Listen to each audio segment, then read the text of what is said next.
Welcome back to AIS English. In this video, you can see how to create a sentence very easily. இந்த வீடியோவில் ஒரு சென்டென்ஸை எப்படி மிகவும் எளிமையாக உருவாக்கலாம் என்பதை பார்க்கலாம். முதல் சென்டென்ஸை பார்க்கலாம். அந்த சிறுவன் ஒரு புத்தகத்தை படிக்கிறான். இங்கு 2 நவுன் இருக்கின்றது, அதாவது பெயர்ச்சொல்.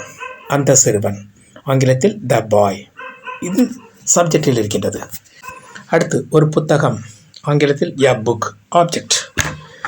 அடுத்து வேர்பு பார்க்கலாம். படிக்கிறான், இதனுடைய பேஸ் வேர்ப் படி. படி என்பதற்கு ஆங்கிலத்தில் ரீடு. அப்படியானால் சப்ஜெக்ட் இருக்கின்றது, ஆப்ஜெக்ட் இருக்கின்றது, வேர்ப் இருக்கின்றது.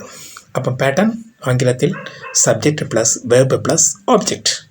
இதை அப்படி அப்ளை செய்யும்போது த பாய் ரீட்ஸ் எ புக். அந்த சிறுவன் ஒரு புத்தகத்தை படிக்கிறான்.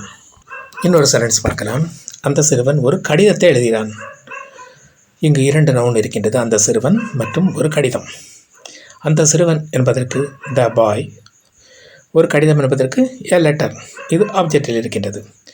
அடுத்து வெர்ப் எழுதுகிறான், இதனுடைய பேஸ் ஃபார்ம் எழுது, ஆங்கிலத்தில் ரைட். அப்படியானால் pattern subject plus verb plus object. அதையே நாம் அப்ளை செய்யும்போது த பாய் ரைட்ஸ் எ லெட்டர். அந்த சிறுவன் ஒரு கடிதத்தை எழுதுகிறான். Thanks for watching. Please share and subscribe.